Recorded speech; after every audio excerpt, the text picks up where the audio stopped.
In this lesson, I am going to review how to do some simple redox reactions and determine the electromotor force, so this E0 cell, the total voltage in the reaction, to see if it is spontaneous. And we'll define who got oxidized, who got reduced, who are the agents. And we're also, and this is the most important part of this, going to look at our reduction potential tables to not only get voltage, but also transform our thinking from the our reduction potentials that we've talked about from the standard cell and how that transforms into the New York State Regents Table J. Table J has its origins from that reduction table. So that's what I'm looking to do here, is to review some of these reactions, okay, and get net potentials and see if it actually works or not from the net potential tables, and show you how Table J answers the same question but qualitatively. Okay, so we did this once before, but I'm going to just kind of review for those that haven't been with me. So clearly what I'm going to do here is I'm going to finish my simple redox reaction called a single replacement. Now, what's going to happen here is copper is 0. It's a standalone element. All standalone elements have the protons equal the electrons. And here we have a salt where we know that chlorine is -1 and the tin has to be +2 in this case. And for those that haven't been with me, the first skill, okay, is that each chlorine has to be -1 because it only has one negative choice. Tin is a metal, so it loses its electrons, it oxidizes to become +2. So this can only be positive. So therefore, this chlorine, which has a bunch of oxidation states, can only be -1. Any case, to get to the zero land here, I put the bottom numbers, okay, to be -2 overall. I should have had here -1 individually, -2 overall. This has to be +2 overall because there's one tin +2. I'm not going to go over assigning oxidation numbers from now on in because it's a skill we should have. Any case, the reason why tin is written with the chloride here as a salt is because the positive attracts the negative. Now the question I can get, or questions I can use, can copper replace the tin? What that really means is, can copper become +2 and attract the chlorine, and can tin gain electrons, become 0? When tin becomes 0, it no longer, guess what, attracts. So can that happen? And we're going to see if it happens through these reduction potentials. All right, any case, the product should be, okay, we should get, if this works, copper 2 chloride, and again, I'm using copper 2 +2 here. You could use +1 if you wanted, okay? It doesn't matter. Since we're determining the products, I'm going to go with the more familiar compound, the copper +2. Chlorine is still -1, and we kick out the tin. Okay, things are balanced, okay, here, but balancing the half reactions in terms of electrons and mass would also do that. So let's write our half reactions. Copper is 0. I'm just going to pull out what changes on the reactant side. Okay, becomes copper +2. And I'm using the simplified version of my half reactions. I'm going to put 2 electrons on this side. Why? Because both sides of a half reaction have to have the same charge. So 2 electrons and a +2 make a 0 on this side. Here's a 0. Okay, now I'm going to go find the reduction potential for copper oxidizing. Okay, so when I do that, okay, and I'm going to go here, I find copper and copper oxidizing. All right, now copper oxidizing to +2, and here I am. So copper plus going to copper +2 here. So copper going to copper +2 is right here. So there is my, okay, not very good line there, but there's my line there to show that reduction potential that was determined from doing the standard cell reaction or experiment with hydrogen plus ions and hydrogen gas that we've already talked about. This whole table was built upon that experiment of the standard cell, okay, which is relative to what hydrogen does as a proton or as a gas. Any case, the point being here is we have a voltage of positive 0.34, but that's with copper +2 getting reduced. We have copper oxidizing into copper plus 2. So we're going to take the opposite sign here, and this is going to be negative 0.34 volts if we're going in the reverse. What this means is copper plus 2 likes to reduce. It gets positive voltage. As we talked about before, that means a pathway for electrons. So if we're oxidizing, we take the opposite sign, the reverse of that. So it's negative 0.34. It doesn't like to oxidize. We know copper is resistive to oxidizing. That's why we use it for water pipes.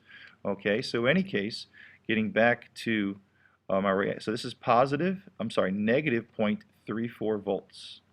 Okay, what else do we have here? We have tin plus 2 going to tin 0. And the only way to make this work so that both sides have the same charge, I add 2 electrons. Negative 2 and a plus 2 is 0. This side is 0. That's how I know I set this up right.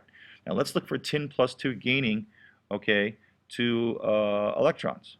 So we go to our net potential table, and we'll find our tin up here. Okay, and I think that was a little better, but not that much in terms of a line. And what we have here is we have tin plus 2 becoming tin 0. This was reducing. This is a reduction table. They're all written that way. So I'm going to take the voltage as written. Not going to reverse it here. Tin plus 2 is gaining 2 electrons, become tin. And it doesn't like to do that, so it's negative 0.14. Okay, so negative 0.14 volts. All right, substance that got reduced. Okay, the substance that got reduced, who gained electron, is tin plus 2. Substance that got oxidized. Well, if you have a standalone metal, it can only oxidize, and that's the copper 0. Make sure you're specific in your answers. Now, the oxidizing agent think opposite, which means oxidizing agent, that's the one who helped things get oxidized, so itself got reduced, so it's tin plus 2. And of course, the reducing agent, think opposite, it's the one that got oxidized, because if it helps things get reduced to lose its electrons, itself gets oxidized, and that's copper 0.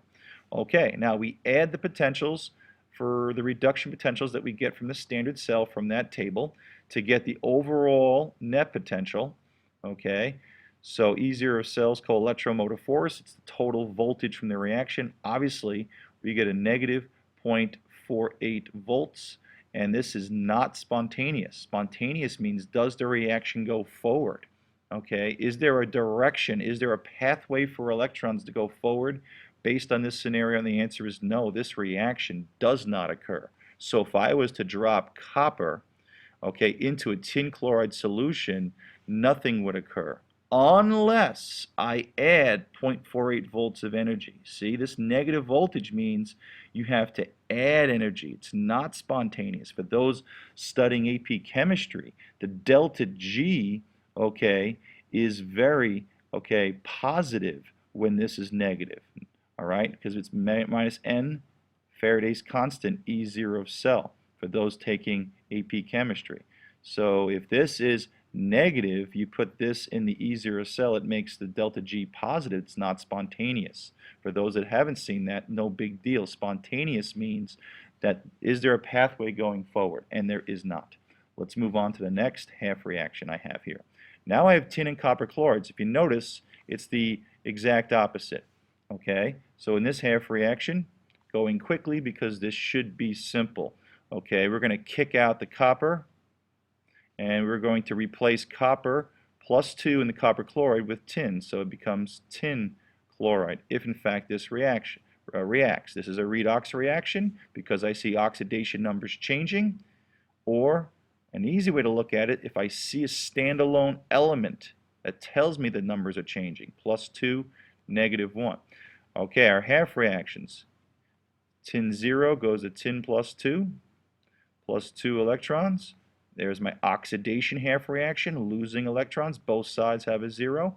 Okay, here is copper plus 2, gaining 2 electrons. Now, how do I know that? Because copper plus 2 goes to copper 0. So, only way for positive 2 to go to 0 is to gain electrons. We call this reduction. because our charge got reduced by gaining negatives. We call this half reaction oxidation. Its charge went up. Let's go find net potentials. Okay, obviously they're going to be reverse of what we just studied. Tin oxidizing. So now I'm going to go to tin here. Okay, and now I'm going to go in the opposite direction. And tin oxidizing. Okay, let's just swipe this so we can see it. All right, and tin is oxidizing in the half reaction I have here. It's going this way, so it's going the opposite of reduction, so this is positive volts.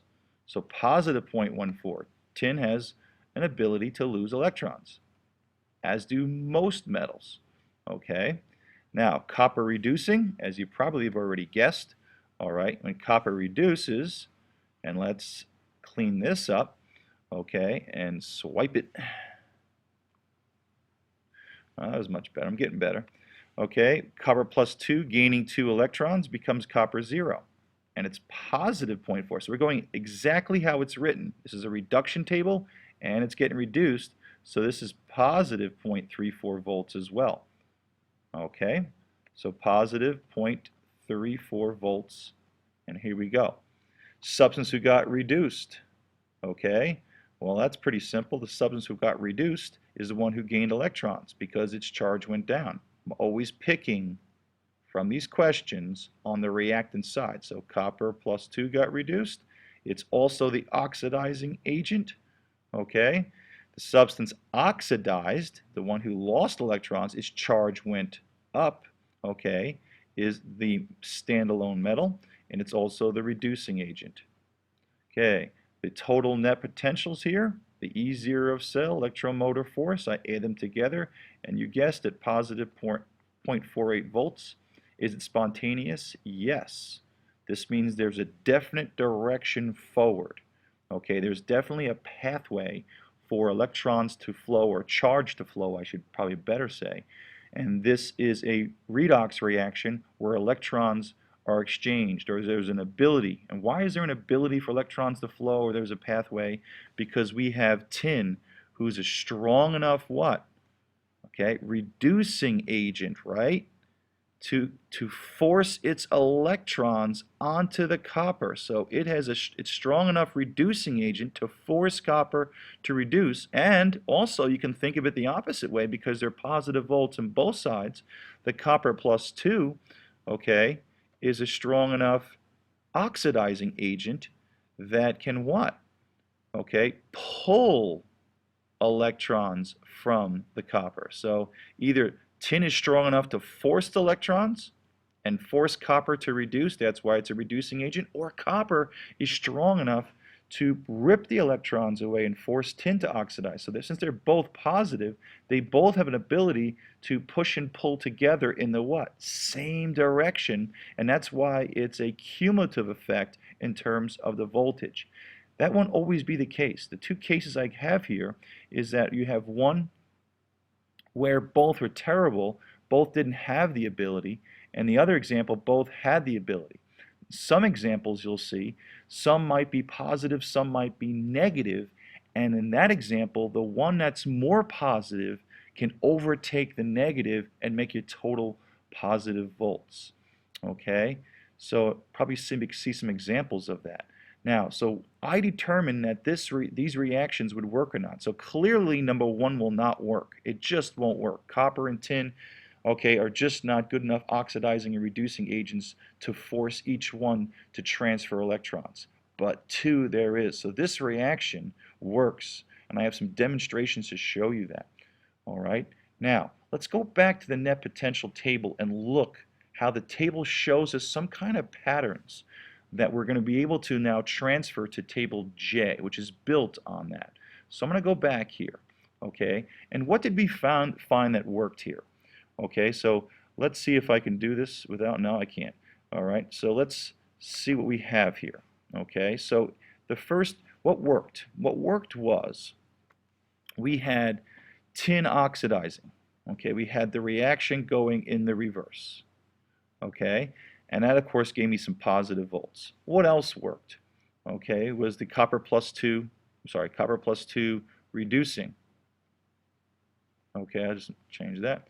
copper plus 2 reducing into copper gaining 2 electrons here.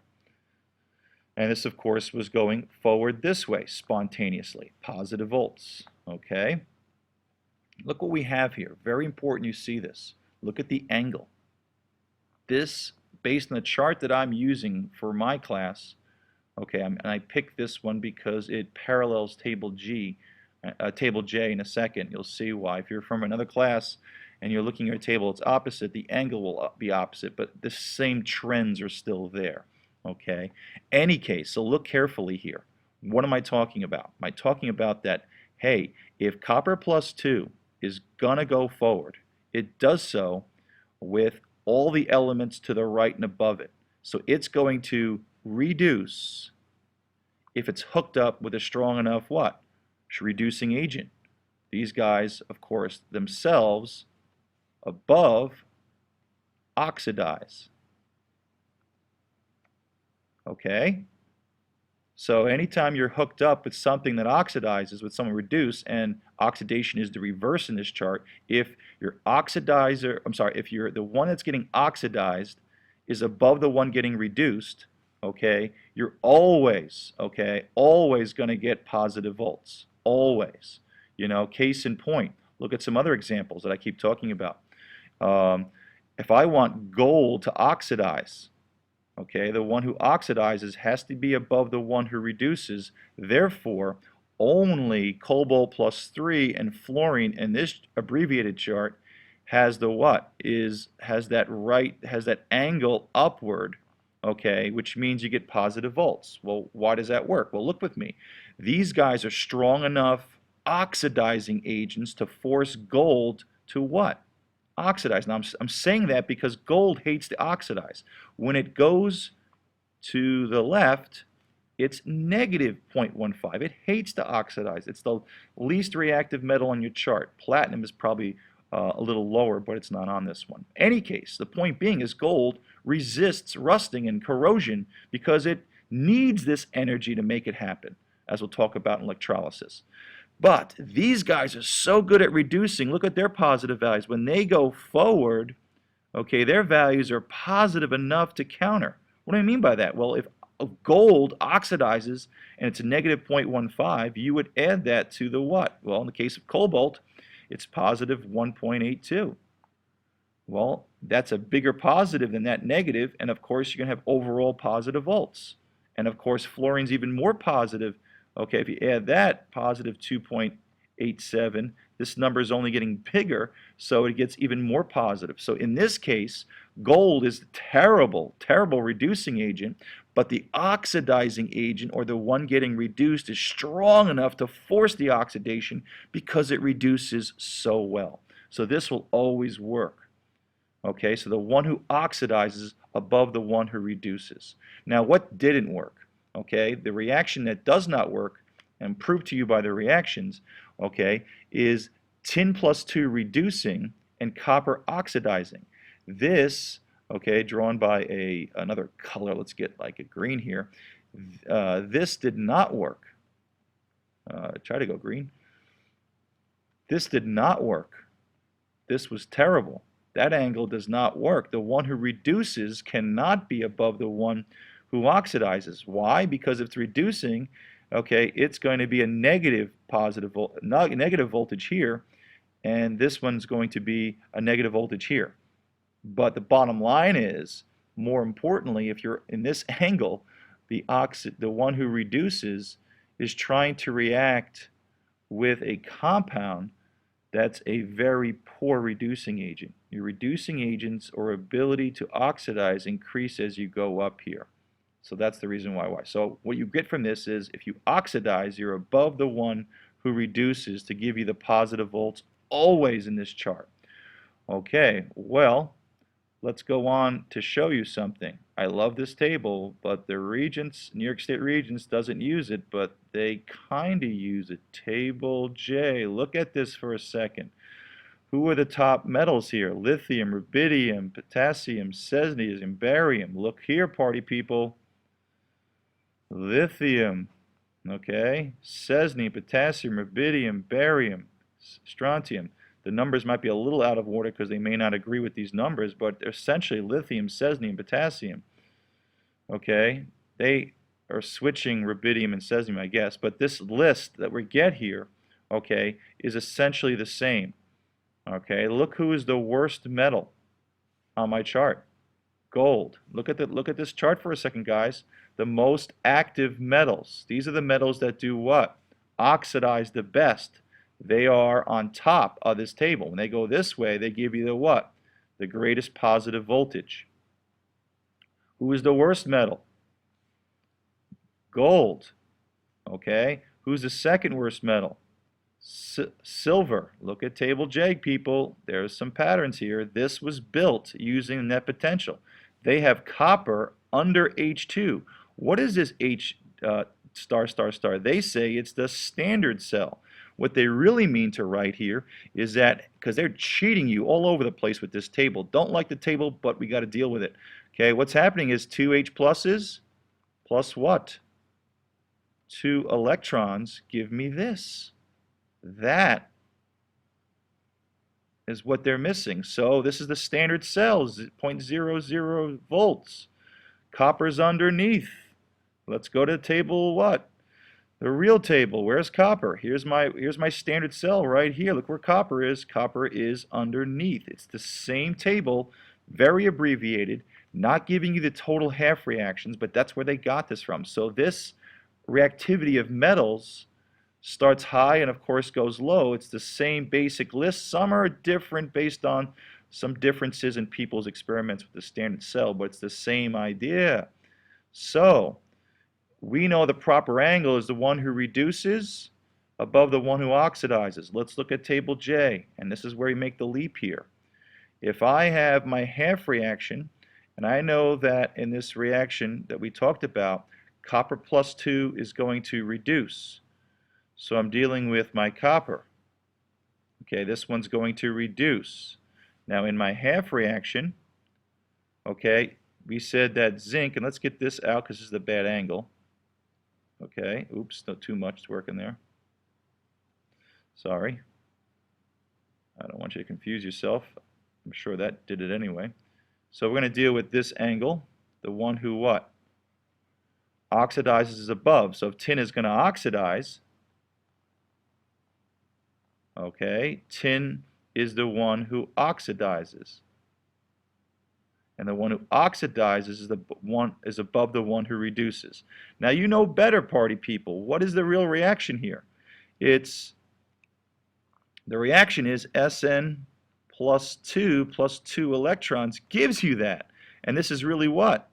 Copper plus 2 electrons gives you that. They're shortchanging you. Now when we say in the reaction that I'm using, and that's from this one that works, tin plus copper chloride, we know that the tin is oxidizing in our half reaction. This is the one we got positive volts because the tin is above the copper. I mean, we're going to reduce this entire beautiful concept to if the tin or the one who's above, okay, and it's our angle here, the one who's oxidizing is above the one who is reducing, we get that proper angle and we get what? Positive volts. So they use this chart very simply. If I give you half reactions and I say, hey, I have zinc plus 2 ions, or okay, if I have a reaction where we're oxidizing and reducing, forget the zinc plus 2, okay, we get the proper angle. Now in the other half reaction, you had the copper oxidizing, right? In the first reaction, we had the copper oxidizing and the tin plus 2 getting reduced. Okay, I hate this chart because you'd have to know that, hey, the tin plus 2 is getting reduced, not the tin, so you're really thinking about this one. So if the one who's getting reduced, okay, is above the one who's getting oxidized, and this would be the 2, notice this to be improper angle, okay, that won't work. So oxidized element has to be above the reduced element to get positive volts. But can you imagine me teaching you this table? Hey, the one who oxidizes is the one over the one who gets reduced is the one that works in chemical reactions. Yes, that's terrible. That's why I go through the voltages.